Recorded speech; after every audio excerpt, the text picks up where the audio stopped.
Hello everybody, SMA Watts here, and we are here in round 2 of the Tribal Invitational. Table 1, we have Philbana versus Romelis. And we are in I believe, this round is Pure Tribe. And this is the best deck round, so...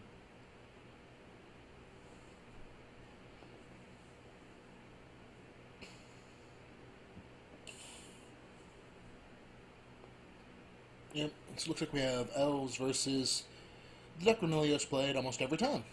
I'm going to guess Bant Humans, like Knight of Reliquary type deck.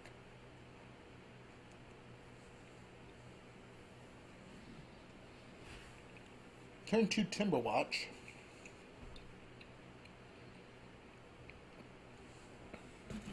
Which is a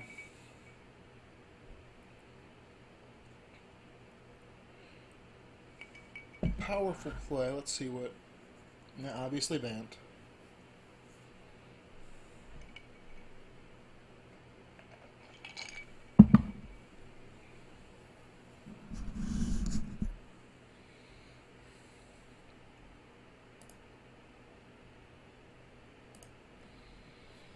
Scavenger News.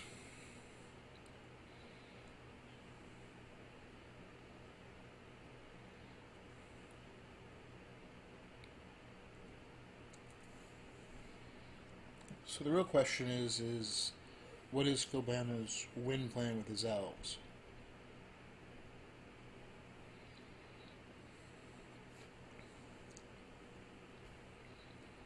Hmm.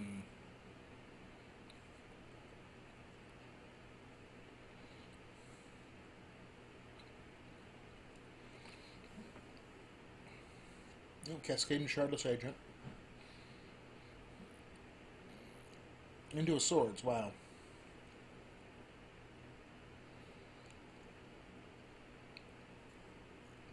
I can't imagine what causes an Elf's deck to not have a drop on 3 mana or a third land.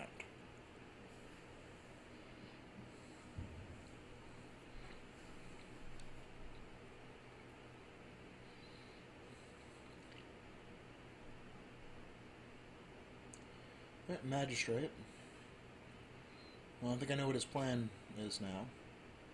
So it looks like he's playing a bit of a heavier end Elf deck.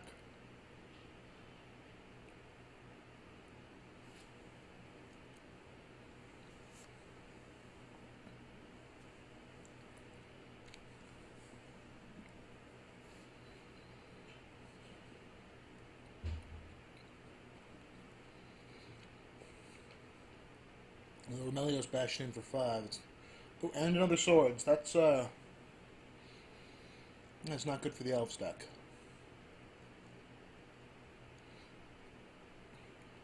Nothing but beef in his hands.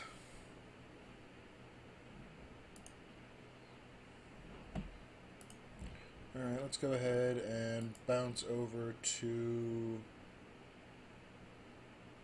Scion and Mr. Mojo Rising. And looks like we're seeing mono red versus mono red. We have elementals versus elementals. Goblins versus elementals.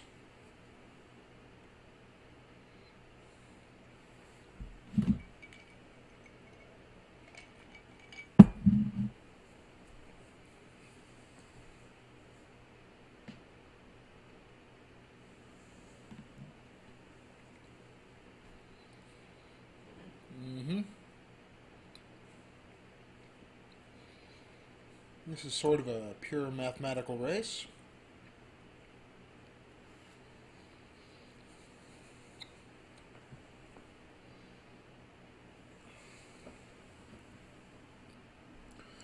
Though Siege Gang Commander certainly makes that math favor the Goblin player just a bit.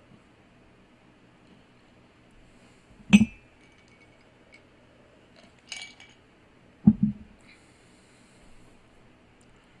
think this is a Rolling Earthquake.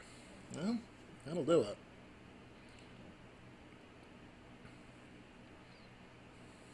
Looks like they're both sort of sitting on the same amount of resources, though Ringleader's going to help pull Scion up some card advantage. Especially with a Bushwhacker Piledriver combo in his hand. Though Mr. Mojo Rising does have 2 Mishra's Factories in play to continue beating down, even if he doesn't have a play from his hand.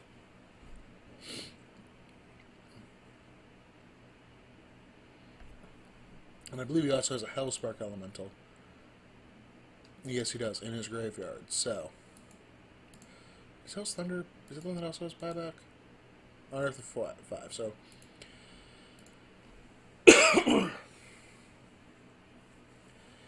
It is simply a question of how does Mr. Mojo Rising deal 10 damage this turn? Because I'm pretty sure the Ringleader giving him a Piledriver and a Bushwhacker kind of means he has enough gas to... Piledriver costs 2, yep. 4 mana, that is enough to kill him.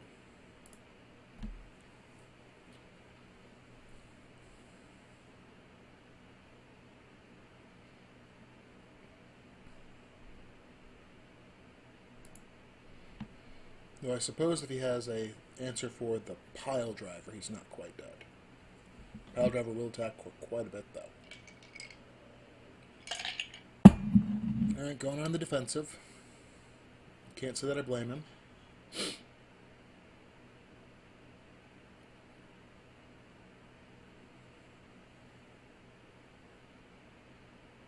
Legion Loyalist.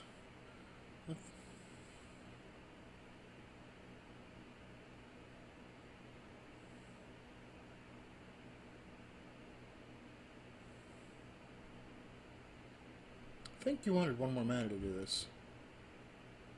Oh, nope, he does have 1 more creature, making the,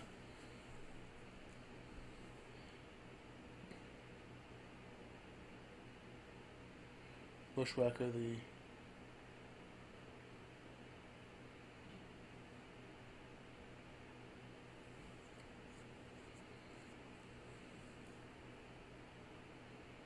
And this does give all of his creatures First Strike and Trample.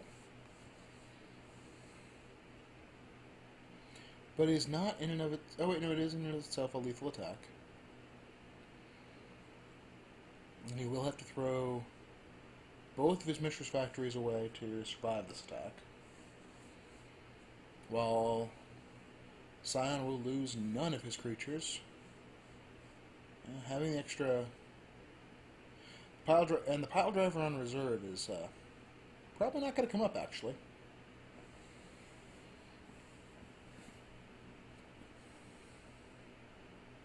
Doesn't really matter how he... Oh, wait. Mishra's Factories can tap to save themselves. So he can't block the Ringleader. I think he has to block the Loyalist and the Prospector, because they have real abilities. And tap his factories to save them. And then he takes 5 and goes to 1.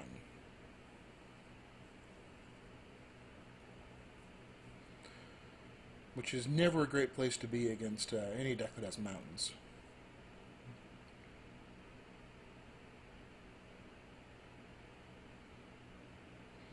I mean, in theory, with the Prospector, if he just has a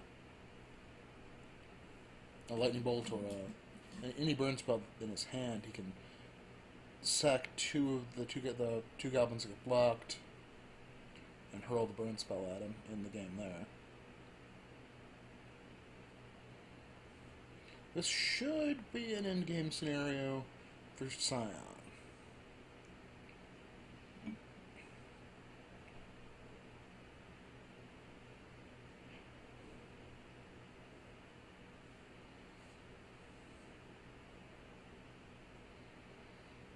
And certainly any time that the Elemental deck has to spend an entire turn defensively, never a great turnout.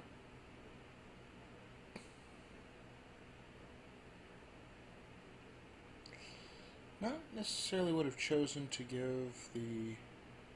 block the Ringleader.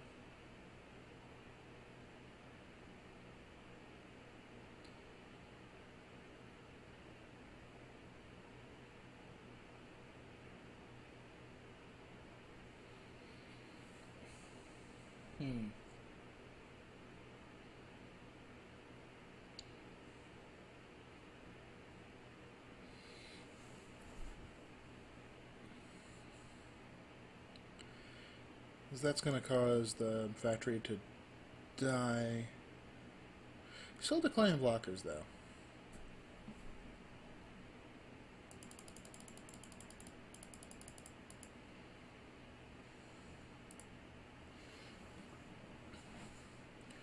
Almost certainly must have a lightning bolt in his hand to be considering these things. I would have to assume. Well, then again, I guess if you have a bolt in your hand, you kill the Legion Loyalist before it attacks.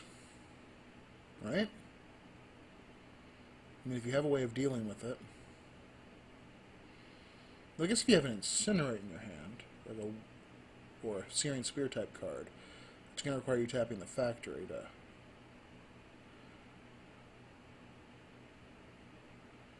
That'll eat a point of damage, but still cause it to die.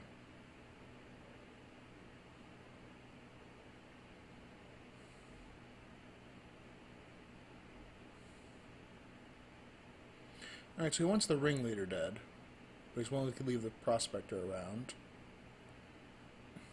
Goes to 2. And that's not really what you want to see. Kind of figured that was what was going to happen. Well played. Well, apparently they only played game 1 for Remelios and Filbana. Oh, yeah, we already watched that. So let's go ahead and hop over to Mavis, and I'm not even going to try and say his name. I'm suspecting goblins, and, yep, goblins and rats. Which, yeah. Depending on the setting, goblins aren't that far off. Depends on the setting.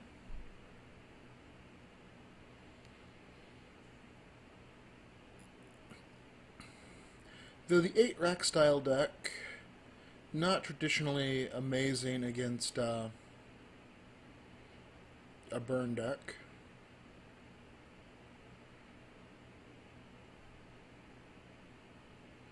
Especially one that has something like Spike Shot Elder that enables it to basically match the rack for damage.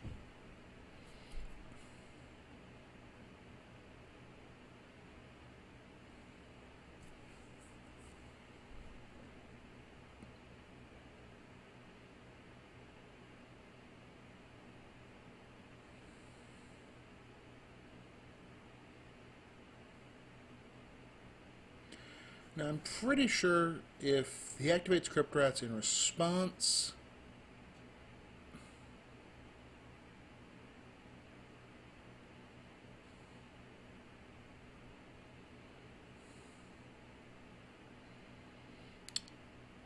it does 0 damage. Oh, no, it does in fact do its 2.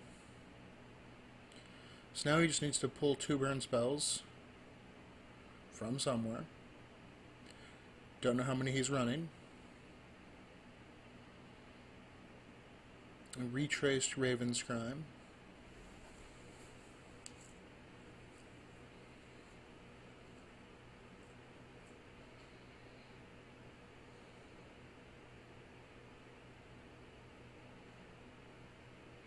Once again, I will set Train Lightning.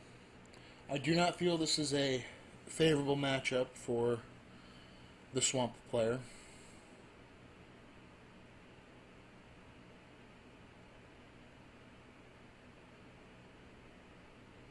Not unwinnable, just not good.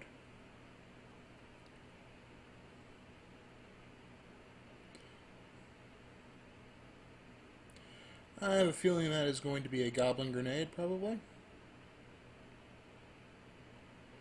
Yep, and that will do it. And that gives him the match. Let's go ahead and see if... Alright, I wanted to... Wrong one. Oh, okay, well, let's go ahead and check in on Zoltan and Arcbound Day Laborer.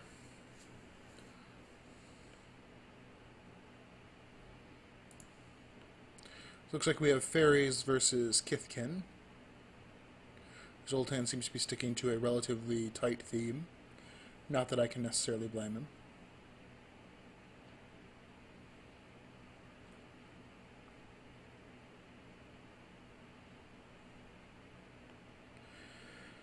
White Weenie has many variations and is almost universally quite powerful.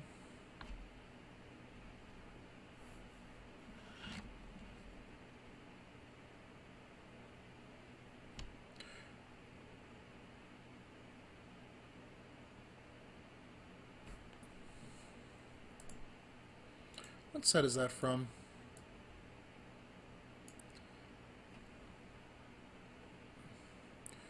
Withdraw. It looks so familiar.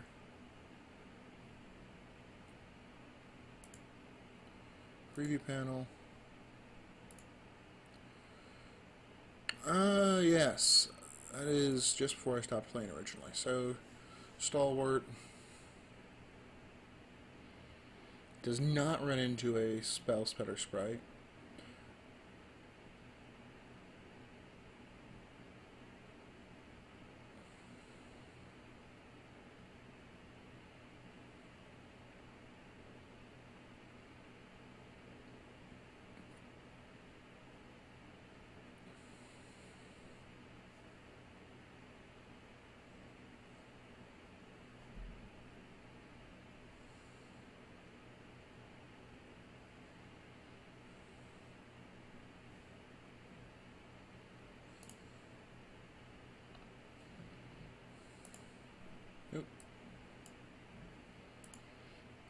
And the classic fairies chip you away, but without Bitter Blossom, which they're not allowed, it is a pretty uphill battle.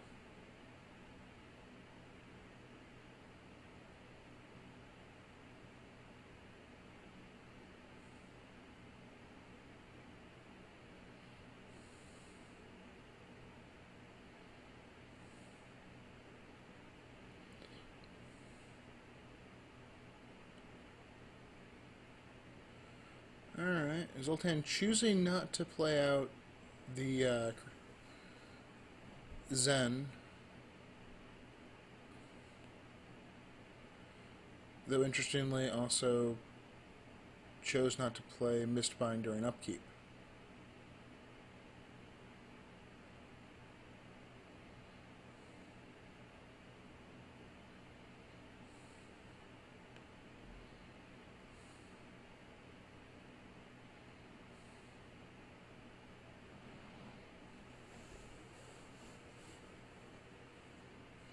Seems like he would have wanted to Mistbind at least during combat, eat one of his guys.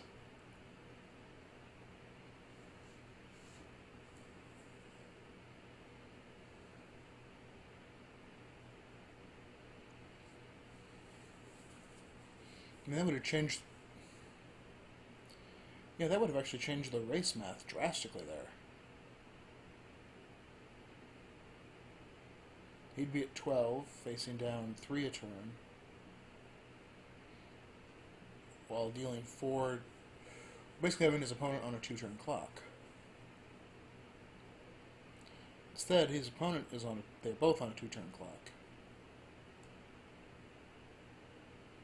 Oh, but that Vapor Snag.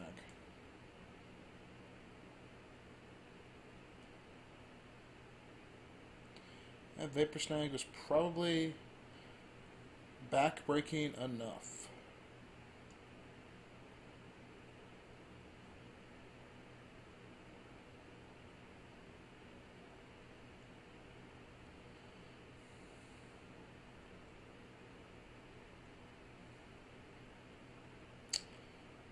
And stuttered.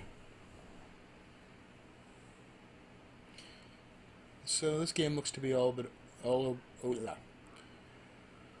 but the crime is what I was trying to say. As I don't really see any way, unless you just got a handful of removal.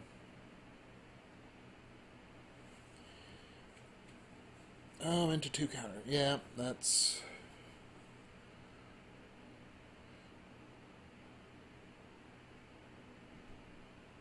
Yeah, unfortunately,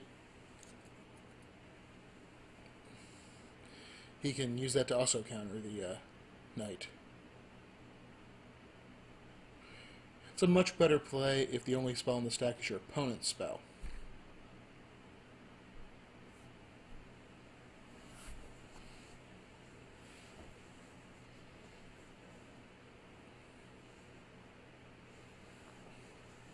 Like in response to the Vapor Snag, or the first Spell Stutter Sprite.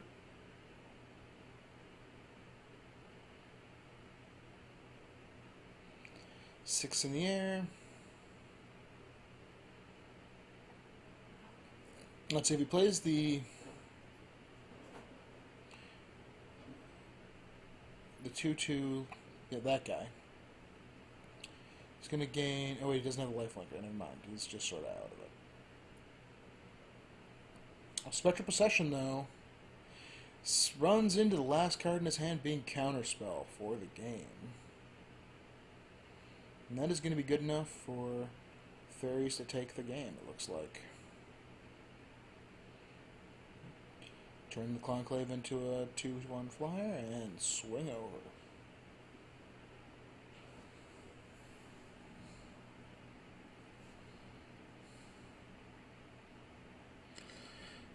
And that is how the tribes of Lorwyn do it.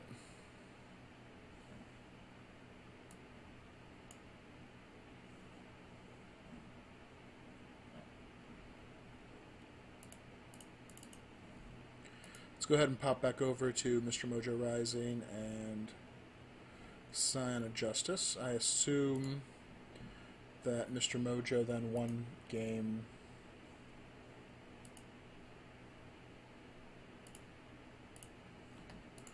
2.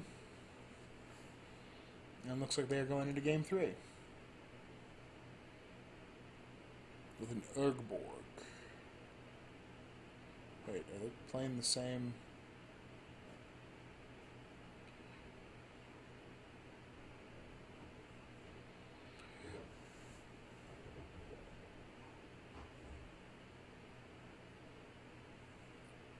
This looks like a completely different deck.